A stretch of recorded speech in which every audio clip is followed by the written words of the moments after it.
So guys this is Rahul and welcome back to micro classes. हमारे हरियाणा की जो कुछ यूनिवर्सिटीज़ हैं उनकी बीएड की रेगुलर क्लासेज चल रही है। इनमें हम इम्पोर्टेंट क्वेश्चंस कवर कराते हैं जो जनरली सभी यूनिवर्सिटीज़ आपकी पूछती है। आज का हमारा सब्जेक्ट है नॉलेज एंड करिकुलम। इस सब्जेक्ट की ये 5वीं क्लास है। इससे पहले 4 क्लासेज हम करा चुके हैं। आज की इस क्लास का हमारा टॉपिक रहेगा प्रकृतिवाद, नेचुरलिज्म क्या होता है। तो प्रकृतिवाद क्या होता है, उसकी विशेषताएं वगैरह क्या होती हैं, ये आपके पेपर में बार बार पूछा जा रहा है। लॉन्ग क्वेश्चन में भी आ रहा है, शॉर्ट क्वेश्चन में भी आ रहा है। तो प्रकृतिवाद पर टिप्पणी लिखो, उसकी विशेषताएं बता दीजिए, उसके सिद्धांत बता दीजिए।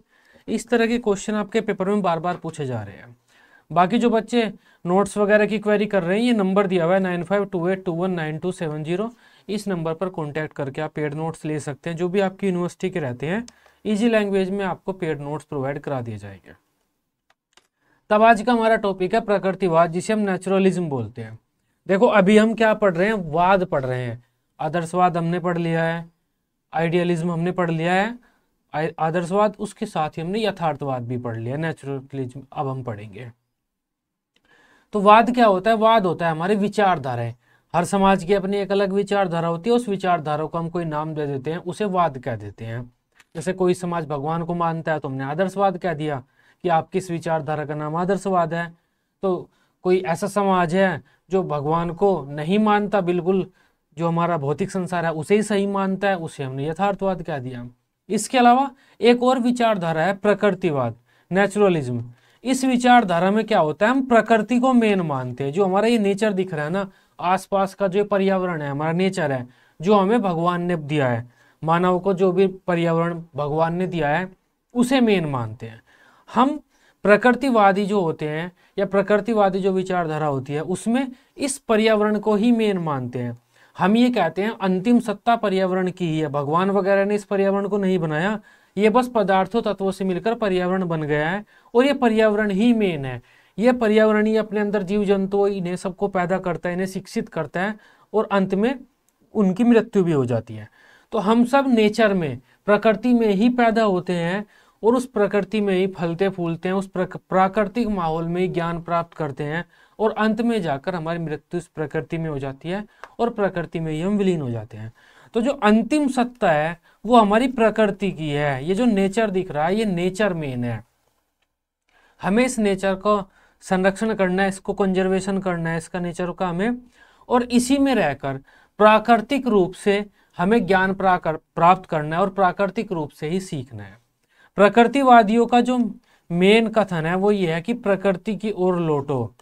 इसमें समाज का कोई महत्व नहीं होता। प्रकृतिवादी विचारधारा में हम समाज को मेन नहीं मानते।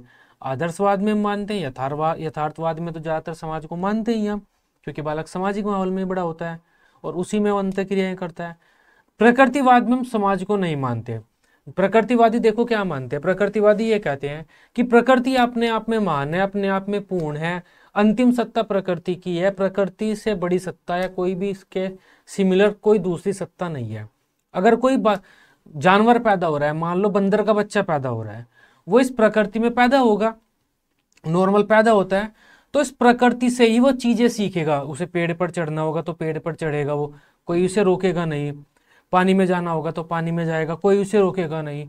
तो जब वो पेड़ पर चढ़ेगा और बारीक सी डाल पर बैठेगा, वो डाल टूट जाएगी और बंदर नीचे गिरेगा, तो उस बंदर को खुद पता चल जाएगा कि बारीक डाल पर नहीं बैठा करते हैं। मतलब क्या है, प्रकृति बच्चों को सिखा रही है। प्रकृतिवादी यही कहते हैं कि जैसे जंगल में जानवर पैदा होते हैं, प्राकृतिक माहौल में वे खेलते हैं, कूदते हैं, प्रकृति के साथ अंतःक्रिया करते हैं, बड़े होते हैं और प्रकृति से ही चीजें सीखते हैं। ठीक इसी तरह से जो हमारे बच्चे हैं वे भी ऐसे होने चाहिए। जैसे जानवर प्रकृति में बड़े होते हैं और प्रकृति ही उन्हें ज्ञान देती है, प्राकृतिक माहौल में अपनी प्रकृति से वे कुछ भी करते रहते हैं, उन्हें कोई टोकता नहीं है। इससे जो बच्चों का विकास होता है वो वास्तविक होता है, प्राकृतिक होता है जानवरों का, जानवरों के बच्चों का। इंसानों को भी ऐसे ही करना चाहिए। अगर हमारे घर में कोई बालक पैदा हुआ है उसे बिल्कुल नहीं टोकना चाहिए हमें, जो वो करना चाहे करे। अगर उसे गैस जलानी है या कैंडल की जो लो होती है उसमें उंगली लगानी है बालक को, तो उसे हमें पूरी स्वतंत्रता देनी चाहिए, बालक को पूर्ण स्वतंत्रता देनी चाहिए। वो जो चाहे करना चाहे कर सकता है। अगर वो कोई गलती करेगा या गलत काम करेगा तो प्रकृति खुद उसे शिक्षा देगी कि अगर कैंडल जल रही है उसे टच नहीं करा करते, अगर बालक टच करता तो हाथ जल जाएगा, उसे शिक्षा मिल जाएगी।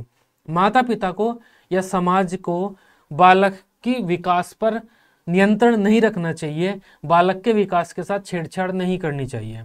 तो एक तरह से जो प्रकृतिवादी है ना, वो ये बात कहते हैं कि बालक जैसे पैदा हुआ उसे पूरी स्वतंत्रता दो, वो जो चाहे करना चाहे कर सकता है, गलती करेगा तो प्रकृति उसे शिक्षा देगी, अगर वो अच्छा काम करेगा तो प्रकृति में उसका अच्छे से विकास होगा और प्रकृति उसे शिक्षित करती रहेगी और ऐसे बालक का नेचुरल विकास होगा, वास्तविक विकास होगा। हम क्या करते हैं, जब बालक पैदा होता है थोड़े टाइम के बाद माता पिता उसे लेक्चर देना शुरू कर देते हैं, समाज के लोग उसे लेक्चर देना शुरू कर देते हैं, फिर हम उसे स्कूल में डालते हैं। स्कूल में जो टीचर होते हैं वे किताबों के द्वारा आर्टिफिशियल नॉलेज उसे देते हैं बच्चे को। तो जो बच्चे का विकास है प्राकृतिक वास्तविक विकास न होकर कृत्रिम आर्टिफिशियल विकास होता है, तो उस चीज को प्रकृतिवादी बिल्कुल मना करते हैं। तो समझ में आ रही है ना बात। यथार्थवादी भौतिक संसार को सत्य मानते हैं कि यही संसार जो हमें दिख रहा है वही सत्य है, इसी में हमें अंत्य क्रिया करनी है, अपना जीवन को सुखी बनाना है। आदर्शवादी भगवान को सत्य मानते हैं कि ये संसार जो दिख रहा है वो तो टोटकेबाजी है। प्रकृतिवादी ये जो हमारी प्रकृति है इसे ही अंतिम सत्ता मानते हैं, इसे ही हमेशा सत्य मानते हैं कि बस यही सत्य है। हर चीज प्रकृति में पैदा होती है, प्रकृति में विलीन हो जाती है और प्रकृति पहले से पता नहीं कब से और कब तक बनी रहेगी, तो प्रकृति ही अंतिम है। हमें प्रकृति के अकॉर्डिंग ही अपना जीवन व्यतीत करना चाहिए, इसे ही महान मानना चाहिए और प्रकृति में पैदा होने के बाद हमें प्राकृतिक रूप से अपना जीवन व्यतीत करना चाहिए। मतलब जो इंसान जो करना चाहे करो, तुम गलती करोगे प्रकृति तुम्हें नुकसान देगी। अगर हम पेड़ पौधे काटना शुरू कर देंगे तो हमारा एनवायरनमेंट खराब हो जाएगा, प्रकृति तुम्हें खुद सजा देगी। हम किसी की भी क्रियाओं पर नियंत्रण नहीं रखना चाहते और प्रकृतिवादियों की यही एक बात है, बच्चे को ये पूर्ण स्वतंत्रता प्रदान करते हैं। कोई भी बच्चे पर बंधन नहीं रखना चाहते, कोई भी अनुशासन में नहीं रखना चाहते, जो बालक जो करना चाहे कर ले। हो सकता है ये बच्चा पैदा हुआ बाहर ऐसे जंगल में खेल रहा है कूद रहा है, शेर आया और इसे उठाकर ले गया, तो उठाकर ले गया, इसका जीवन ऐसा ही था, प्रकृति ने इसे सजा दी क्योंकि इसने गलती की थी। अगर घर रहता तो नहीं से कोई दिक्कत होती। शेर आया और ये बच गया तो उसे पता चल गया कि बाहर नहीं निकलते, नहीं तो शेर आ जाता है। तो प्रकृति बच्चों को खुद शिक्षा देगी। ये होता है हमारा प्रकृतिवाद, प्रकृतिवादी विचारधारा। इसमें हम प्रकृति को ही मेन मानते हैं। तो प्रकृतिवाद नेचुरलिज्म का हिंदी रूपांतरण है। जो नेचुरलिज्म शब्द है वो दो शब्दों से मिलकर बना है, नेचर प्लस इज्म। नेचर का मतलब होता है प्रकृति, इज्म का मतलब होता है वाद या विचारधारा। मतलब प्रकृति से संबंधित विचारधारा को हम प्रकृतिवाद कह देते हैं। तो प्रकृतिवाद एक ऐसी विचारधारा है जो प्रकृति को महत्व देती है। ये इसका शाब्दिक अर्थ है। तो ये हमने शाब्दिक अर्थ दे दिया। शाब्दिक अर्थ क्या कह रहा है कि प्रकृतिवाद प्रकृति को महत्व देता है। प्रकृतिवाद प्रकृति को ही सर्वप्रधान मानता है और अंतिम सत्ता मानता है। प्रकृतिवादी विचारधारा के अनुसार प्रकृति ही इस जगत का आधार है, प्रकृति के अलावा कोई दूसरी सत्ता नहीं है। भगवान वगैरह सब फालतू की बातें हैं, प्रकृति ही मेन है, प्रकृति ही सर्वशक्तिमान है। प्रकृतिवादियों का मानना है कि प्रत्येक वस्तु प्रकृति में ही पैदा होती है और इसी में विलीन हो जाती है। अतः अंतिम जो सत्ता है वो प्रकृति की ही है, प्रकृति से परे कुछ भी नहीं है। प्रकृति नेचर, इसमें आपका ब्रह्मांड वगैरह सब कुछ आ जाएगा। जब हम पैदा हुए जो भी चीजें हमें मिली है ना वो प्रकृति ही है, सब कुछ आ जाएगा इसमें। तो प्रकृति ही मेन है हमारी। इसलिए मानव को अपनी प्रकृति की खोज करनी चाहिए। प्रकृति की खोजबीन करते हुए वह प्राकृतिक रूप से बहुत कुछ सीखता है और उसका स्वाभाविक प्राकृतिक विकास होता है। इस प्रकार प्रकृतिवादी विचारक प्रकृति को ही संपूर्ण मानते हैं। वे आध्यात्मिक या ईश्वरीय सत्ता को नहीं मानते। उनका मानना है कि ईश्वर जैसी कोई चीज नहीं होती, ये सब कल्पनाएं हैं, अंतिम सत्ता भौतिक ही होती है। तो प्रकृतिवादियों का ये नारा होता है प्रकृति की ओर लौटो। दूसरी बात ये प्रकृतिवादी बच्चों के विकास में हमारे पूर्ण स्वतंत्रता को बल देते हैं। तो प्रकृतिवादियों की कुछ बातें हैं। पहला तो प्रकृति मेन है। देखो प्रकृति शब्द दो शब्दों को दर्शाता है। प्रकृति मतलब एक हमारा नेचर, पहाड़ पर्वत पानी जल जंगल मंगल जो भी हमें मिला हुआ है प्रकृति। दूसरा होता है प्रकृति नेचर, बालकों का नेचर। हमारा बालक का प्रत्येक बालक का एक नेचर है, कोई बालक घर में रहता है, कोई बालक बाहर रहता है।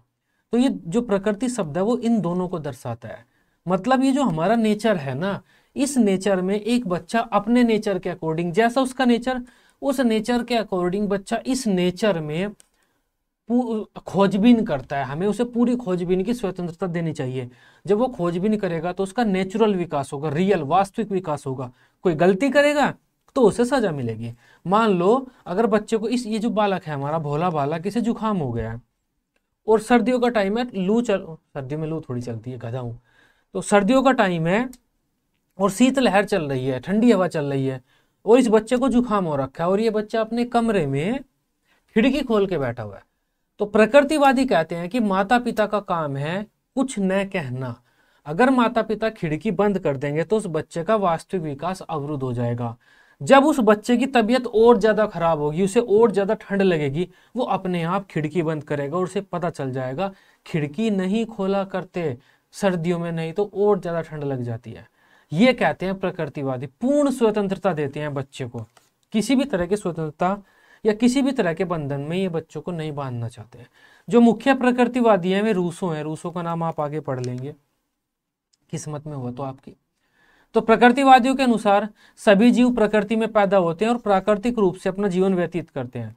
मनुष्य को अपने आप को इस प्रकृति का हिस्सा मानना चाहिए, प्रकृति से ऊपर कोई नहीं है। जैसे इस प्रकृति में जो हमारे शेर चीते हैं, ये सब हैं, ये सब पैदा हुए हैं ना, इस प्रकृति में तो पैदा हुए हैं ये। तो जो हमारे शेर चीते हैं और जानवर प्रकृति में पैदा हुए हैं, बिल्कुल ऐसा ही मनुष्य भी पैदा हुआ है। मनुष्य ऐसा नहीं बड़ा महान है। शेर चीते, एक मधुमक्खी अगर मर जाए तो ये फूल होने बंद हो जाएंगे, क्योंकि पोलिनेशन परागन की जो प्रक्रिया है वो रुक जाएगी। तो हर जीव का अपना एक महत्व है, तो मनुष्य का भी अपना एक महत्व है। तो मनुष्य भी ऐसा नहीं है कि बहुत ही महान है। हाँ, हो सकता है मनुष्य के पास बुद्धि है और जो दूसरे जीव हैं उनकी तुलना में वो ज्यादा तार्किक क्रियाएं कर सकता हो, लेकिन उसका भी एक प्रकृति में एक नेचर है, रोल है। प्रकृति से ऊपर वह भी नहीं है। इसी वजह से मानव को अन्य प्राणियों के भांति प्रकृति में रहकर प्राकृतिक रूप से जीवन व्यतीत करना चाहिए। अगर आप अपने घरवाली और अपने बच्चों को लेकर जंगल में चले जाते हैं और उन्हें कह देते हैं बच्चों तुम्हें पूरी स्वतंत्रता है, अपनी वाइफ को कह देते हैं उन्हें आपको पूरी स्वतंत्रता है, कुछ भी करो जो तुम करना चाहते हो, तो वो जो जीवन व्यतीत करेंगे मेरे बच्चे, वो परिवार, वो होता है प्रकृतिवादी जीवन। बिल्कुल सेम प्रकृतिवादी विचारधारा होगी वो। प्रकृतिवादी मनुष्य पर किसी प्रकार का नियंत्रण को सही नहीं मानते। उनका मानना है कि प्रत्येक मनुष्य की अपनी प्रकृति होती है। प्रकृति हमारा नेचर, हर इंसान का अपना नेचर होता है। तो जैसा मेरा नेचर है, मैं अपने नेचर के अकॉर्डिंग इस बाहरी प्राकृतिक वातावरण में खोजबीन करूंगा। तो इस पर बल देते हैं ये। तो हर इंसान का अपना एक नेचर होता है, उस नेचर के अकॉर्डिंग वो अपनी प्रकृति में, आसपास की प्रकृति में उसे छोड़ देना चाहिए। वो उस नेचर के अकॉर्डिंग जैसे भी जीवन जीना चाहे जी सकता है, उस पर किसी भी प्रकार के नियम थोपने नहीं चाहिए। जो ये समाज है ना, ये समाज के लोग हैं, बालकों के विकास को अवरुद्ध करते हैं, बालकों को एक तरह से करप्ट कर देते हैं। करप्ट होता है ना कंप्यूटर का टर्म, वो। तो जो समाज है, समाज के नियम कानून है, बालकों को करप्ट कर देते हैं ये। इनके अनुसार सामाजिक नियम मनुष्य को प्रकृति से दूर ले जाते हैं, अतः वे उसे पूर्ण स्वतंत्रता प्रदान करना चाहते हैं। जो प्रकृतिवादी हैं वे मानव को पूर्ण स्वतंत्रता प्रदान करना चाहते हैं, जिससे वह स्वयं अपने अनुसार अपनी प्रकृति की खोज कर सके, क्योंकि प्रकृति ही सभी प्राणियों की सबसे अच्छी शिक्षक है। प्रकृति से बड़ा शिक्षक कोई नहीं है, ध्यान रखना, ये बात इनकी बिल्कुल सही है। इंसान इतना मस्तीबाजी कर रहे हैं, अमेरिका हमने इतने बम फोड़ दिया, मैंने ये फोड़ दिया, तो जब प्रकृति अपना सजा देने पे आएगी ना, कोई नहीं बचेगा, कोई नहीं मिलेगा यहाँ पर। सारी रिसर्च आपकी सब धरा रह जाएगा। और प्रकृति उन्हें ज्ञान प्रदान करती है, शिक्षक होते हैं, सजा भी उन्हें देती है। इसके अलावा अगर कोई प्राणी गलती करता है तो उसे सजा भी प्रकृति देती है। तो जो हमारा नेचर दिख रहा है ना, ये इस नेचर को मेन मानते हैं। चलिए अब इसके सिद्धांतों की, इसकी विशेषताओं की बात कर लेते हैं, पेपर में आ जाता है आपके। मैं एक्सप्लेन करता हूँ, जो आपके दिमाग में रह जाए वो आप पेपर में लिखाना। बाकी अगर आपको ये एक्सप्लेन चाहिए, आपको पढ़ना भी है, तो आप नोट्स ले सकते हैं। एक एक जो हेडिंग है आपको अच्छे से वहां पे एक्सप्लेन मिलेगी नोट्स में। तो प्रकृतिवाद के सिद्धांत व विशेषताएं।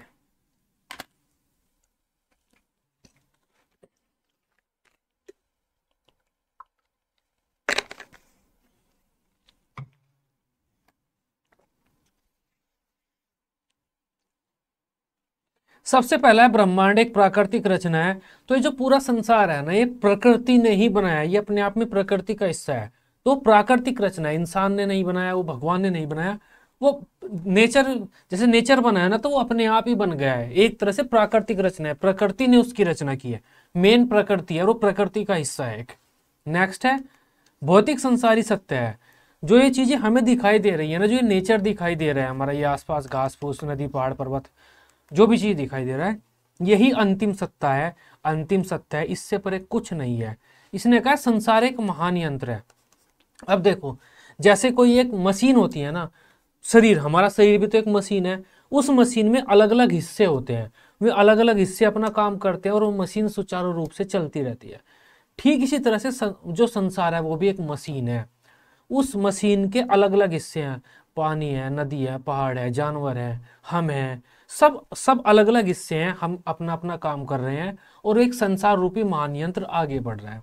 अगर ये हिस्से अपना काम सही नहीं करेंगे, हमने बम फोड़ दिया, सारे पक्षी मार दिए, तो कीड़े ज़्यादा हो जाएंगे, कीड़े ज़्यादा होंगे तो फसल खत्म हो जाएगी, फसल खत्म होगी तो पेड़ पौधों के पत्ते खा जाएंगे, फिर कार्बन डाइऑक्साइड ज़्यादा बढ़ जाएगी।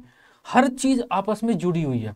मधुमक्खी अगर नष्ट होती है, मान लो मधुमक्खी वगैरह ये मर गई, तो ये पोलिनेशन नहीं होगा, पोलिनेशन नहीं होगा तो जो ये एक तरह से पेड़ पौधे बढ़ रहे हैं आगे वो नहीं होगा, फलों के बीज नहीं बनेंगे, उनकी जो पेड़ पौधे हैं वे काफ़ी कम रह जाएंगे, हमारा जैव विविधता नष्ट हो जाएगी। तो मतलब संसार एक महान यंत्र है, अलग अलग हिस्से हैं, वे हिस्से अपना अपना योगदान दे रहे हैं, तो संसार रूपी महान यंत्र आगे बढ़ रहा है। नेक्स्ट है प्राकृतिक जीवन ही उत्तम है। इन्होंने बच्चों पर या किसी पर भी, जीव पर, मानव पर किसी भी प्रकार को बंधन को गलत बताया। कोई भी बंधन, अगर बच्चा अपने बाल ऐसे बह रहा है ना, अपने बाल ऐसे बह रहा है, हम इसे कहते हैं भाई तू ऐसे कर, वो गलत है, कुछ मत कहो। अगर बच्चा अपनी नाखून काट रहा है और नाखून काटने के चक्कर में अपनी इतनी उंगली काट रहा है, काटने दो, कुछ मत कहो। आई बात समझ में? प्राकृतिक जीवन जियो, प्राकृतिक मतलब अपने नेचर के अकॉर्डिंग अपने इस वातावरण की खोज करो, पर्यावरण की खोज करो, अपनी इस प्रकृति की खोज करो और जो करना चाहते हो तुम करो। सही काम करोगे तो आगे बढ़ोगे, गलत काम करोगे सजा मिलेगी तुम्हें। आत्मा पदार्थ जन्य तत्व है। इन्होंने ये कहा जो हमारे अंदर आत्मा है, चेतना जिसे हम कहते हैं, जिसके कारण हम बोल पाते हैं, सोच पाते हैं, पदार्थ जन्य तत्व है। हमारे प्राकृतिक जो पदार्थ हैं, मैटर, जो प्रकृति में इतने सारे मैटर हैं, वे आपस में मिले हैं, हम बने हैं उससे, और उससे हमारे अंदर चेतना या आत्मा का वास है। एक्चुअल में कोई आत्मा नहीं होती जो भगवान से जुड़ी होती है। नेक्स्ट है मनुष्य जीवन का उद्देश्य सुख की प्राप्ति है। तो हमें सुख प्राप्ति की ओर आगे बढ़ना है, इस प्रकृति की खोज करनी है। इस प्रकृति में काफी सारी चीजें हैं, उनका यूज करके अपने जीवन को सुखी बनाना है। ऐसा नहीं है जैसा आदर्शवादी कहते हैं अपने जीवन में कष्ट लो, ये जो सुख है, खुशियां हैं, ये आपको परमात्मा से दूर ले जा रही हैं, ऐसा नहीं। आप जीवन को सुखी बनाओ, प्राकृतिक रूप से जीवन जियो और सुखी बनाओ। जो चीज आपको कष्ट देती है वहां से दूर हो जाओ। ये पुस्तकीय ज्ञान का विरोध करते हैं, ये विद्यालयों का विरोध करते हैं। प्रकृतिवादी पुस्तकीय ज्ञान का विरोध करते हैं क्योंकि पुस्तकें बच्चों को वास्तविक ज्ञान नहीं देती। ये क्या कहते हैं, बच्चों को प्राकृतिक वातावरण में छोड़ दो और उन्हें कहो कि खुद सीखो, जो भी तुम करना चाहते हो वो करो, खुद ज्ञान प्राप्त करो। तो पुस्तकीय ज्ञान का ही विरोध करते हैं और ये बालक को पूर्ण स्वतंत्रता प्रदान करते हैं, पूरी। कोई भी किसी भी प्रकार का एक पॉइंट का 0.00001% का भी बच्चों पर नियंत्रण नहीं चाहिए इन्हें, न माता पिता का, न समाज के लोगों का, न शिक्षकों का, कोई नहीं। बच्चे जो करना चाहें उन्हें करने दो, कोई टेंशन हमें नहीं लेनी है। तो ये हमारी थी प्रकृतिवादी विचारधारा, अच्छी थी। काफी लोग प्रकृतिवादी विचारधारा से जुड़े हुए हैं, देखो आदर्शवाद से बहुत लोग जुड़े हुए हैं। यथार्थवाद तो एक सिंपल सी बेसिक सी विचारधारा है, उसके ज्यादा प्रिंसिपल वगैरह तो इतने नहीं है, क्योंकि यथार्थवाद क्या कहता है, जो कुछ दिख रहा है वही सत्य है, भगवान नहीं, यही तो बात कहते हैं यथार्थवाद। समाज पर बल देता है यथार्थवाद। इसके अलावा हमारा जो प्रकृतिवाद है उसमें काफी जो हमारे दार्शनिक है प्रकृतिवाद से जुड़े हुए हैं। नेक्स्ट हम प्रयोजनवाद पढ़ेंगे। आजकल हम प्रयोजनवाद पर बल देते हैं। अब देखो आदर्शवाद, प्रकृतिवाद, ये दो मेन विचारधाराएं हैं जो बहुत पहले से चली आ रही हैं। आदर्शवाद में हम क्या कहते हैं, बच्चे पर पूरी नियंत्रण रखो, कोई भी गलत काम न करे, गलत काम करेगा पाप चढ़ेगा और मोक्ष नहीं मिलेगा उसे। माता पिता की सेवा करे वगैरह वगैरह वगैरह वगैरह करे वो, तो उसे मोक्ष मिल जाएगा। पूरी नियंत्रण रखना चाहते हैं बच्चे पर में। प्रकृतिवाद क्या कहता है, कोई नियंत्रण नहीं रखना मैं बच्चों पर, बच्चे छोड़ दो ऐसे ही। तो न तो बिल्कुल नियंत्रण रखना गलत, न तो पूरी तरह से हम बच्चों को छोड़ सकते खुला, न उन पर पूरी तरह से बंधन रख सकते, तो दोनों ही बातें गलत है। तो प्रकृतिवाद और जो हमारा आदर्शवाद है, उन दोनों का बीच का रास्ता एक निकाला गया जिसे प्रयोजनवाद कहते हैं। वो एक नवीन विचारधारा है। ज्यादातर जो आजकल दार्शनिक हैं, जो पढ़े लिखे दार्शनिक है, दार्शनिक तो में भी होते हैं जो ज्ञान भगवान से जुड़े हुए होते हैं, लेकिन जो पढ़े लिखे, जिन्होंने दर्शन वगैरह पढ़ा हुआ है, जो पढ़े लिखे दार्शनिक है, फिलोसफी से उन्होंने कुछ किया हुआ है, वे प्रयोजनवाद को ही बल देते हैं। क्योंकि प्रयोजनवाद बीच का रास्ता है, थोड़ा इसका भी है उसमें, थोड़ा इसका भी है, और वो व्यवहारिक है, करके सीखने पर बल देता है प्रयोजनवाद। जो जॉन डी वगैरह अगर आपने नाम सुना है, पियाजे वगैरह, ये सब प्रयोजनवादी विचारधारा से जुड़े हुए लोग हैं। तो ये आज की हमारी क्लास थी, आई होप आप इसे समझ पाए होंगे। बाकी जो कॉन्सेप्ट वगैरह लिखे हुए हैं इनके बारे में अच्छे से आपको एक्सप्लेनेशन चाहिए, मीनिंग वगैरह क्या होता है, तो आप नोट्स ले सकते हैं। नंबर दिया हुआ 9528219270, इस नंबर पर आपको व्हाट्सएप कीजिए, नोट्स वगैरह की आपकी पूरी डिटेल्स आपको मिल जाएंगे। आई होप इस टॉपिक को, इस क्लास को आप बेहतर तरीके से समझ पाए होंगे। वीडियो अच्छी लगी हो, आप इसे अपने दोस्तों के साथ ग्रुप्स वगैरह में शेयर कर सकते हैं। इसी तरह से अपने सभी सब्जेक्ट की डेली रेगुलर क्लासेज लेने के लिए आप इस चैनल को सब्सक्राइब कर सकते हैं। Till then, bye bye, take care.